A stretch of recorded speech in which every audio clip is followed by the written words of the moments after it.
In today's lecture, we will solve some circuits based on Kirchhoff's law.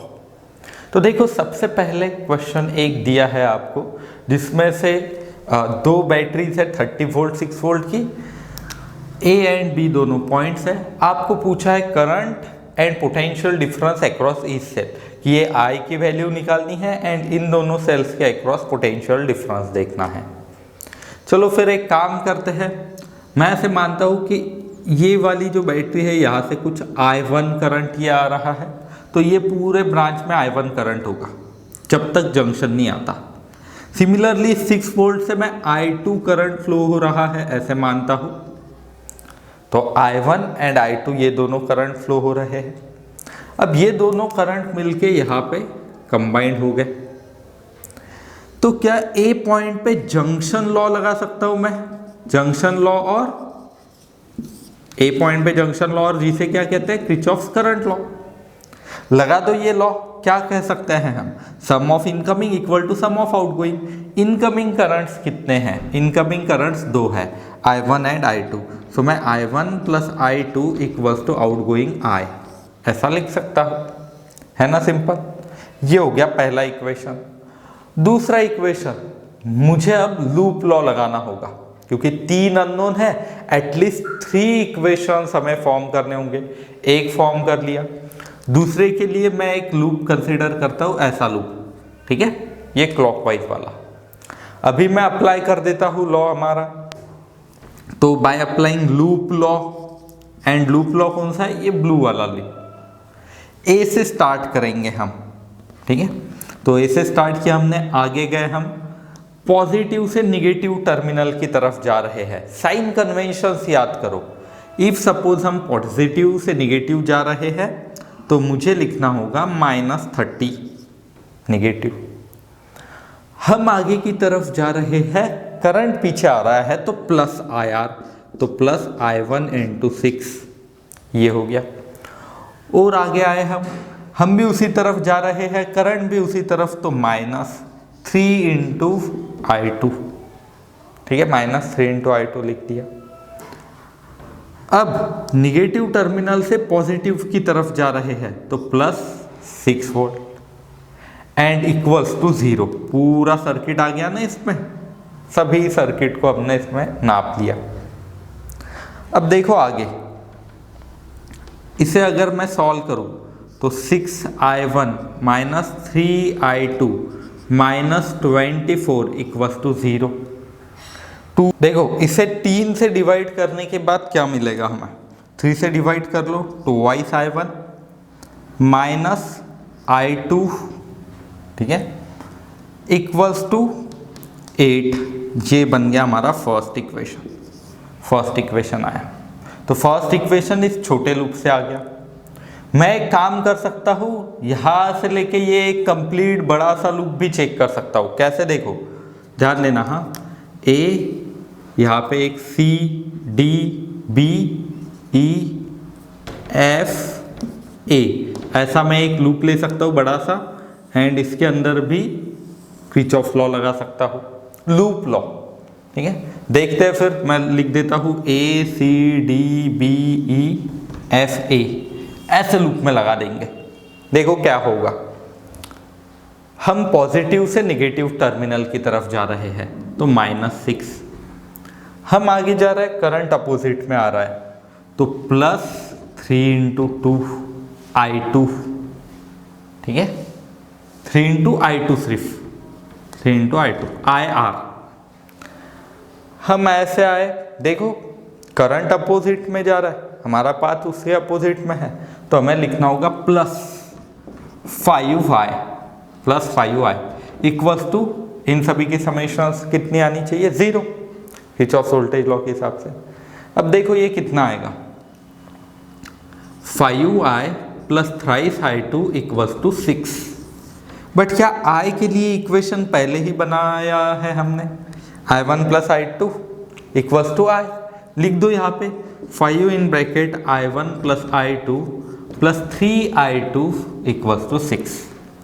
5I1 plus 5I2 plus 3I2 equals to 6।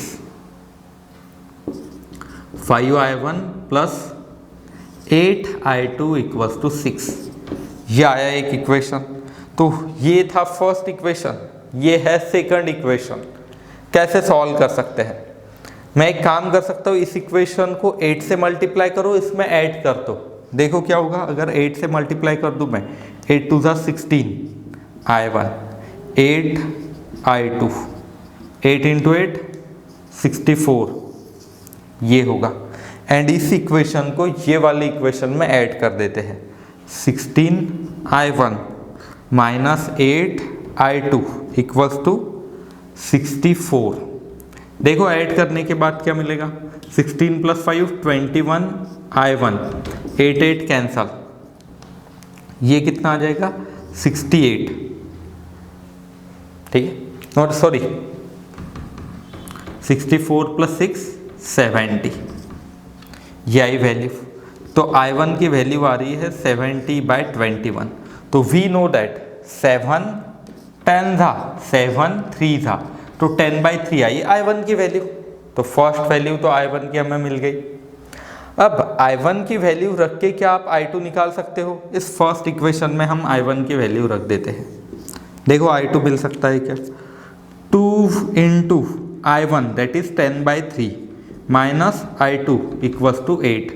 सो 20/3 ये ऐसे आ रहा है, 20/3 minus 8 equals to i2। तो ये आएगा कुछ 20 minus 24/3, 20 minus 24/3 equals to i2। 20 minus 24 that is i2 की value कितनी आएगी, -4/3। सो i1 भी आया एंड i2 भी आया। i2 की वैल्यू निगेटिव आ रही है, i2 की वैल्यू निगेटिव है। दैट मीन्स क्या हो रहा है बताओ, कि जो करंट की डायरेक्शन हमने इस सर्किट में ड्रॉ करके दी है उसके अपोजिट आनी चाहिए वैल्यू। मीन्स ये i2 की डायरेक्शन ऐसे होगी रियल में, अगर आपको i2 को पॉजिटिव लिखना है। सो किरचॉफ लॉ, पहले जंक्शन लॉ लगाया, दूसरी बार एक छोटे लूप में वोल्टेज लॉ लगाया, तीसरी बार ये ऐसा एक बड़ा सा लूप था उसके अंदर लूप लॉ लगाया। कुछ बच्चों के मन में होगा कि सर हम ऐसा एक लूप ले सकते हैं क्या? हाँ ले सकते हो, सही आंसर आएगा, यही आंसर निकल के आते हैं। ये भी लूप लिए तो फिर ये जो 3 इक्वेशन आए, 3 इक्वेशन को जैसे मैथ्स में सॉल्व करते हैं, मैथमेटिकली सॉल्व कर लिया, i1 एंड i2 की वैल्यू मिल गई हमें। अब हमें जो ढूंढना था i पूछा गया था, i देखो कैसे निकालना, आप इतना क्विकली लिख लो, क्विकली लिख लिया इतना।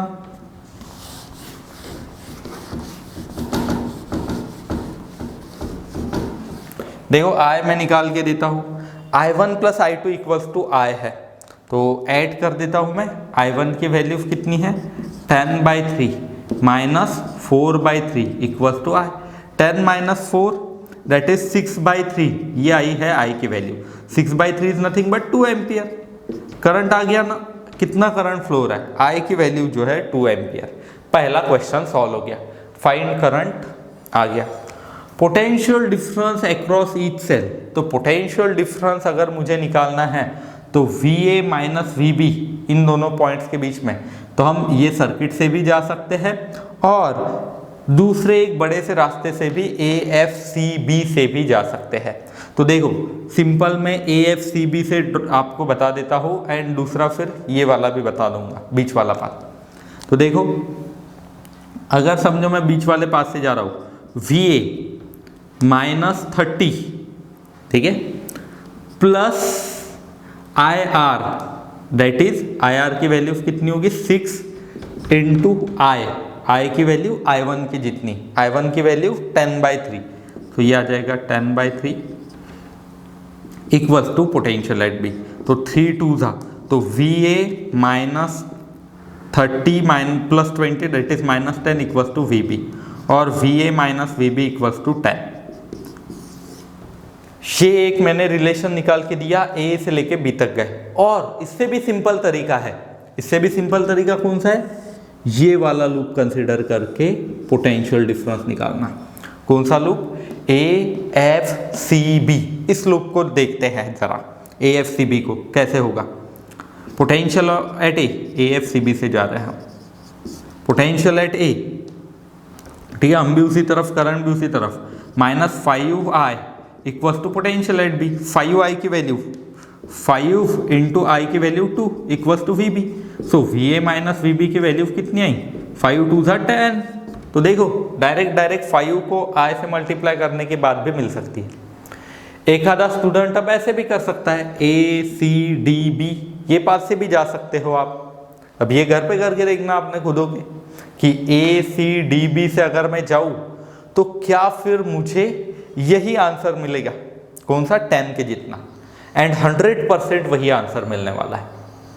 तो ये था क्वेश्चन जो कि मैंने किरचॉफ्स लॉ से सॉल्व करके दिया। चलो फिर थोड़ी और कोई मेथड इसे लगा के सॉल्व कर सकते हैं क्या, सोचो।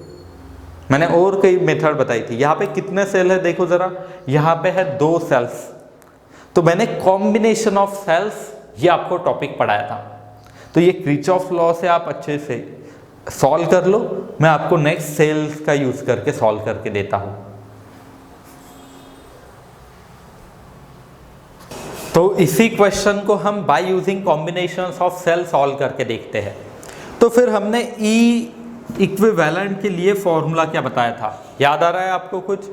इक्विवेलेंट ईएमएफ के लिए E1/R1 plus E2/R2 upon 1/R1 plus 1/R2। चलो फिर यही लॉ मैं यहाँ पे लगा के देखता हूँ। E1 की वैल्यू है 30 बाय R1 है 6 प्लस E2 की वैल्यू है 6 बाय R2 है 3, ठीक है, ये होगा अपॉन 1/6 प्लस 1/3।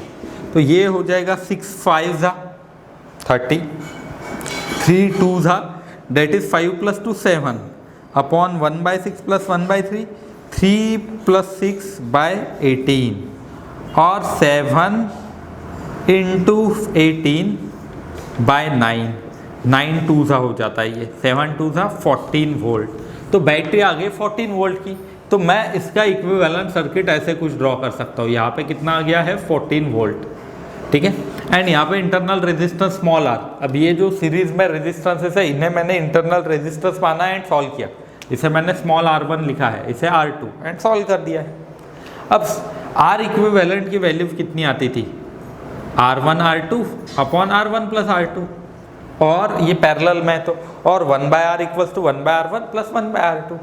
देखते हैं इसे सॉल्व करके, R1 R2 that is 6 into 3 upon 6 plus 3, ये आ जाता है 2 R इक्विवेलेंट की वैल्यू। तो मैं देखो 14 वोल्ट की बैटरी लिख दी हमने, R की वैल्यू 2 ओहम एंड एक 5 ओहम जो पहले से ही एक लगाया हुआ था। ये 5 ओहम तो पहले से ही प्रेजेंट है ना, पहले से ही मौजूद है ये तो फिर मैंने ये अच्छे से लिख दिया। अब क्या मैं करंट यहाँ से निकाल सकता हूँ कि ये बैटरी कितना करंट भेजेगी, ये जो I की वैल्यू है ये, तो I can be calculated as I equals to, बताओ जरा क्या होगा, voltage upon R equivalent. Voltage है 14, R equivalent 2 + 5 that is 14/7। I की वैल्यू कितनी आई है 14/7 और करंट आया है 2 एम्पियर, 2 एम्पियर करंट आया है। तो ऐसे निकालना होता है current, I equals to 2 ampere. दूसरा, और आपको potential difference across this 2 points और दिस बैटरी निकालना था, तो करंट को इस रेजिस्टेंस से मल्टीप्लाई कर लो, आपको टर्मिनल पोटेंशियल मिल जाएगा अक्रॉस बैटरी। तो potential across A B equals to 2 into 5 that is 10 volt. तो देखो ये कॉम्बिनेशन से कितने सिंपली सॉल्व हो गया। तो कभी भी क्वेश्चन आता है तो ऐसे नहीं कि हर बार किरचॉफ लॉ ही लगा, थोड़ा दिमाग लगाना है आपको। क्या यहाँ पे कॉम्बिनेशंस ऑफ सेल पॉसिबल है? अगर कॉम्बिनेशंस ऑफ सेल पॉसिबल हो गया तो बहुत ही इजीली क्वेश्चन का आंसर आता है, क्योंकि इसके पहले मैंने किरचॉफ लॉ भी लगा के दिया, उसमें थोड़ा आपको कॉम्प्लिकेशंस लगे होंगे, बट यहाँ पे आपको बहुत ही सिंपल वे लगता है by using combinations of cell. ठीक है, तो इस क्वेश्चन को लिख लो अच्छे से, मैं और नेक्स्ट आपको क्वेश्चंस देता हूँ।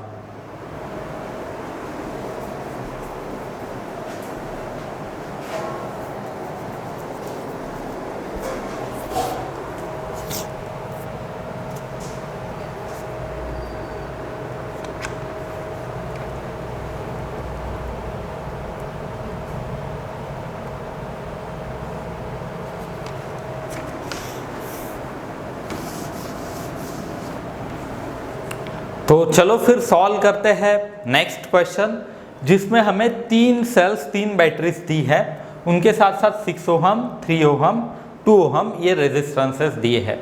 आपको पूछा गया है find potential difference across A B के अक्रॉस पोटेंशियल डिफरेंस ढूंढना है।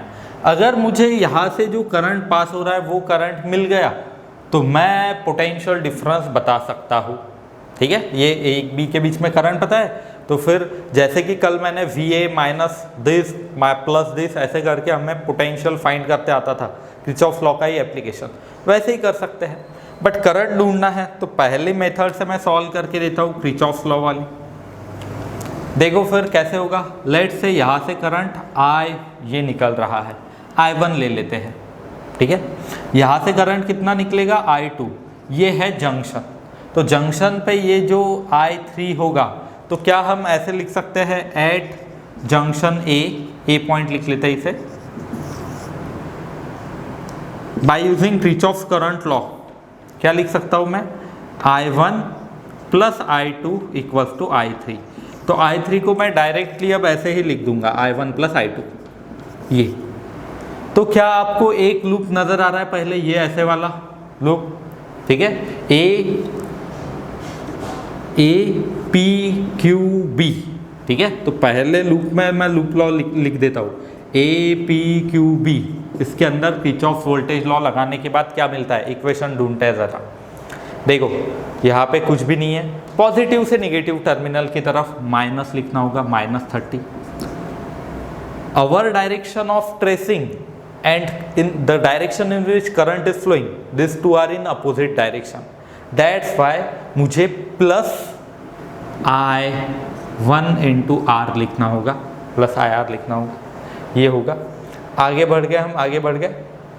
देखो हम भी उसी तरफ जा रहे हैं, करंट I2 भी उसी तरफ है, तो +3 इंटू I2 लिखना होगा, सॉरी -3 इंटू I2 लिखना होगा, क्योंकि current and our path are in same direction.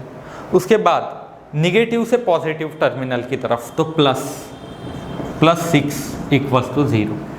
तो 6I1 -3I2 -24 equals to 0। 6I1 -3I2 equals to 24। 3 से डिवाइड करो, 2I1 -I2 इक्वल्स टू 8। इस पूरे इक्वेशन को मैंने 3 से डिवाइड कर लिया, ये आ गया इक्वेशन। अब और आगे ये एक लूप में लगा दिया, दूसरा एक ये नीचे वाला लूप दिखाई दे रहा है, या फिर एक बड़ा सा लूप भी आप देख सकते हो। तो अभी मैं ABRSA इस लूप में लगा रहा हूँ, तो ABRSA इस लूप के अंदर हम लगाएंगे किरचॉफ वोल्टेज लॉ। देखते हैं फिर, ए से लेके बी तक जा रहा हूँ मैं आगे की तरफ जा रहा हूँ। पहले मैंने पॉजिटिव से निगेटिव की तरफ ट्रैवल किया, तो -6 वोल्ट ये लिखना होगा।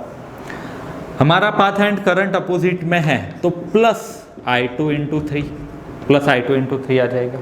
फिर और नीचे आए, हम भी उसी तरफ ट्रैवल कर रहे हैं, करंट भी उसी तरफ है, करंट अपोजिट में, सॉरी करंट ये ऐसे आ रहा है ना, तो करंट अपोजिट में पाथ अपोजिट, तो प्लस कितना होगा 2 इंटू I3। निगेटिव टर्मिनल से पॉजिटिव टर्मिनल की तरफ जा रहे हैं हम, तो निगेटिव से पॉजिटिव जा रहे हैं, तो +4 इक्वल्स टू 0। तो अब ये देखो क्या मिलेगा हमें, I3 की जगह मैं I1 प्लस I2 भी लिख दूंगा आगे चल के, तो ये thrice I2 plus twice I3 equals to 2। I3 की जगह क्या लिख सकते हैं हम, I1 प्लस I2, तो thrice I2 plus 2 I1 plus I2 equals to 2। तो thrice I2 plus twice I1 plus twice I2 equals to 2। तो twice I1 plus 3 plus 2 5I2 equals to 2, ये निकल के आया। तो ये ले लेता हूँ मैं सेकंड, ये फर्स्ट इक्वेशन था, ये सेकंड इक्वेशन। अब ये दो इक्वेशंस को सॉल्व करो, करंट फाइंड कर लो। तो देखो मैं इक्वेशन 2 - 1 कर देता हूँ एंड सॉल्व करने की कोशिश करता हूँ। साइमल्टेनियस इक्वेशन है ना, ये मैथ्स में बहुत बार सॉल्व किए होंगे 10वीं तक। यहाँ पे सिर्फ XY रहता था, अभी I1 I2 है, ठीक है। तो देखो अब क्या होगा, twice I1 plus 5I2 equals to 2 minus 2i1 minus i2 equals to 8। तो आप एक काम करते थे, यहाँ पे माइनस लिखा है ना, तो इसकी साइन चेंज कर देते थे प्लस, इसकी साइन चेंज कर देते थे माइनस, तो ये कैंसिल हो जाता है। 5 + 1 6i2, 2 - 8 दैट इज -6। तो i2 की वैल्यू कितनी आएगी, -6/6 दैट इज 1। सो i2 के लिए वैल्यू आएगी -1 एम्पियर। तो i2 की वैल्यू 1 एम्पियर तो सही है। माइनस का मीनिंग क्या है कि जो हमने करंट की डायरेक्शन i2 ऐसे देखी थी वो ऐसे नहीं है, ये करंट अपोजिट में फ्लो हो रहा है। So -1 shows that current flows in opposite direction to that we have taken. तो ये अपोजिट में फ्लो हो रहा है ऐसे कुछ। अब चलो पोटेंशियल बिटवीन ए बी निकाल लेते हैं। ये तो बहुत ही सिंपल है, कैसे निकालेंगे हम? पोटेंशियल एट ए, आगे जा रहे हैं हम पॉजिटिव से निगेटिव की तरफ, -6, हम भी आगे जा रहे हैं, करंट भी आगे की तरफ है, तो -3 into this current 1 equals to potential at B. तो potential at A -6 - 3 -9 equals to potential at B. Potential at A minus potential at B equals to 9 volt. ये सही आंसर निकल के आएगा। ठीक है, तो ऐसे करना था इस क्वेश्चन को सॉल्व। तो अच्छे से लिख लो। नेक्स्ट हम by using combinations of cell, ये हो सकता है क्या, देखते हैं।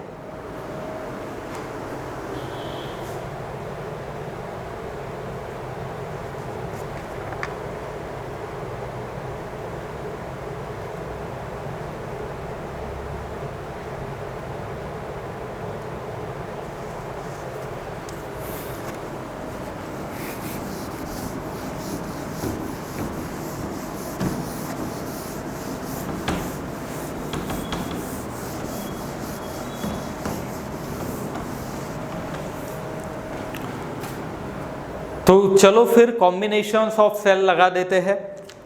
मैं इस सर्किट को ऐसे एक इक्विवेलेंट सर्किट में ढाल सकता हूँ, जहाँ पे इसकी वैल्यू E इक्विवेलेंट होगी, इसकी वैल्यू R इक्विवेलेंट होगी, ये पॉइंट A एंड B। तो E इक्विवेलेंट के लिए फॉर्मूला बताओ ज़रा, क्या होता था?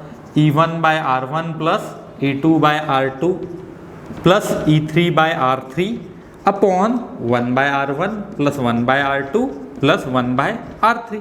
तो E1 की वैल्यू देखो कितनी है, 30/6, R1 की वैल्यू 6, E2 की वैल्यू 6/3, ठीक है, R2 की 3 थी, E3 की वैल्यू 4/R3 की वैल्यू 2, ठीक है। तो 30/6 प्लस 6/3 प्लस 4/2, और आगे 1/6 प्लस 1/3 प्लस 1/2। तो अब देखो 6 5 जा, 3 2 जा, 2 2 जा, ये कितना आएगा? 5 + 2 + 2, 5 + 4 दैट इज 9। नीचे कितना आएगा? अब ये इनका एलसीएम आ जाता है 6, तो 6 1 जा, 3 2 जा, 2 3 जा। या फिर किसी बच्चे को ये एलसीएम से एडिशन नहीं आती तो सेपरेट ऐड किया तो भी चलता, ये 1/6 प्लस 1/3, जो आंसर आएगा उसमें 1/2 ऐड करो, सेम ही है, आंसर सेम ही निकलने वाला है। तो ये निकल के आएगा 9/6/6 दैट इज फाइनल आंसर आ गया 9 वोल्ट। एंड ये तो हो गई E इक्विवेलेंट की वैल्यू 9 वोल्ट। R इक्विवेलेंट, तो 1/R equivalent equals to 1/R1 plus 1/R2 plus 1/R3। तो ये सभी मिला के कितना आ रहा है? अभी मैंने निकाला एलसीएम 6, 1 + 2 + 3 दैट इज 6/6, और R इक्विवेलेंट की वैल्यू कितनी आ रही है? 1। तो ये आया फाइनल कुछ। ऐसे मैं सर्किट को लिख सकता हूँ। इस सर्किट को रीड्रॉ हम ऐसे कर सकते हैं। अब इसमें आप देखो ज़रा, अगर ओपन सर्किट है, क्या इसको एक्सटर्नल रेजिस्टेंस और कुछ लगाया है? नहीं। तो अगर ओपन सर्किट है तो potential across A B equals to EMF of cell, and cell का ईएमएफ होता है 9 वोल्ट। ऐसे निकल के आता है, ठीक है। तो ये आपको देखो मैंने दोनों मेथड से सॉल्व करके दिया, फर्स्ट किरचॉफ लॉ से भी एंड कॉम्बिनेशन ऑफ सेल से भी। बट कुछ कुछ क्वेश्चन सिर्फ किरचॉफ लॉ से ही होते हैं, तो वो भी आपको सॉल्व करके देखना है, ठीक है। तो ये थे कुछ आज के लेक्चर्स के लिए, जिनमें मैंने अलग अलग तरीके से आपको सर्किट सॉल्व करके दी।